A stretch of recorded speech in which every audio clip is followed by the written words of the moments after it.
आज हम देखने वाले हैं प्लेटो के आदर्श राज्य की विशेषता का वर्णन कीजिए। ऐसी प्रश्नों को यूनिवर्सिटी वाला और घुमा कर पूछ सकता है, जैसे प्लेटो के आदर्श राज्य की विवेचना कीजिए, या प्लेटो के आदर्श राज्य की आलोचना का वर्णन कीजिए, या प्लेटो के आदर्श राज्य की मूलभूत सिद्धांत की विवेचना कीजिए। तो इसका हम पहला से शुरुआत करते हैं। प्रस्तावना या भूमिका देख लेते हैं। जिस समय एथेंस में प्लेटो का जन्म हुआ था, उस समय एथेंस में अराजकता एवं अव्यवस्था फैली हुई थी। मतलब वहाँ पर जब भी प्लेटो जन्म लिया था एथेंस में, वहाँ पर पूरा राजनीतिक फूट था, यानी ये कह सकते हैं हम कि वहाँ पर फूट हुआ था। और प्लेटो की तत्कालीन एथेंस की शासन व्यवस्था के समस्त दोषों को दूर करना चाहता, और प्लेटो इन्हीं समस्त दोषों को दूर करना चाहता था, और उसके स्थान पर एक आदर्श राज्य की स्थापना करना चाहता था। जो फूट पड़ा था उसके स्थान पर प्लेटो एक आदर्श राज्य की स्थापना करना चाहता था। प्लेटो का आदर्श राज्य सद्गुणों पर आधारित था, मतलब बहुत ही सद्गुणवानी था वो, इसलिए उसको सद्गुणों पर आधारित माना जाता है। और प्लेटो ने अपने आदर्श राज्य में 3 भाग में बांटा है। पहला है उत्पादन वर्ग, सैनिक वर्ग, शासक वर्ग। इन तीनों के संबंध कराने वाला राज्य आदर्श राज्य होता है। इन्हीं तीनों को संबंध कराएगा तो वो आदर्श राज्य कहलाएगा। अब हम देखते हैं दूसरा, प्लेटो के आदर्श राज्य की विशेषता। दूसरा के दार्शनिक राजाओं का शासन। जैसे प्लेटो का कहना था कि राज्य आदर्श राज्य का स्वरूप को तभी प्राप्त कर सकता है जब उसका शासन दार्शनिक शासक द्वारा होगा।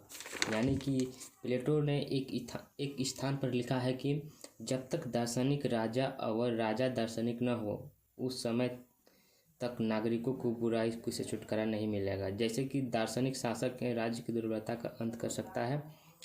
उसका मत था कि मनुष्य की चिंताओं और दुखों का मुख्य कारण यह है कि उनको रास्ता दिखाने वाला अज्ञानी होते हैं। ऐसे दार्शनिक शासक को राज्य की बागडोर सौंपकर प्लेटो के आदर्श राज्य की स्थापना करना चाहता है। दूसरा के भी हमारा है न्याय पर आधारित आदर्श राज्य। उसके आदर्श राज्य का न्याय होगा उचित। न्याय के अभाव पर आदर्श राज्य की कल्पना नहीं की जा सकती है। उसने न्याय का प्रयोग नैतिक दृष्टि से किया है, सबको उचित न्याय मिले, यही उसका सच्चा न्याय पर आधारित है। दूसरा के सी हमारा है समयवाद पर आधारित। प्लेटो ने दार्शनिक शासक को निस्वार्थ भावना से प्रेरित होकर संपत्ति और परिवार के मोह के बिना जनता की सेवा करने के लिए कहता है। जैसे कि वो दार्शनिक शासक वो नहीं अपने परिवार से मिल सकता है, नहीं वो उसके पास निजी संपत्ति हो सकता है, नहीं उसको संसार में कोई भी चीज़ सुख नहीं हो सकता है। इसीलिए वो अपने निस्वार्थ भावना से एकदम निष्पक्ष रूप से सच्चा मन से शासक कर सकता है, और ये अच्छा भी है। दूसरा के डी हमारा है शिक्षा प्राणी पर आधारित राज्य। जैसे प्लेटो ने अपने आदर्श राज्य न्याय की स्थापना किया है, और न्याय करने की शिक्षा होने की अति आवश्यक है। इसलिए प्लेटो ने एक आदर्श राज्य की स्थापना के लिए शिक्षा प्राणी की व्यवस्था किया है।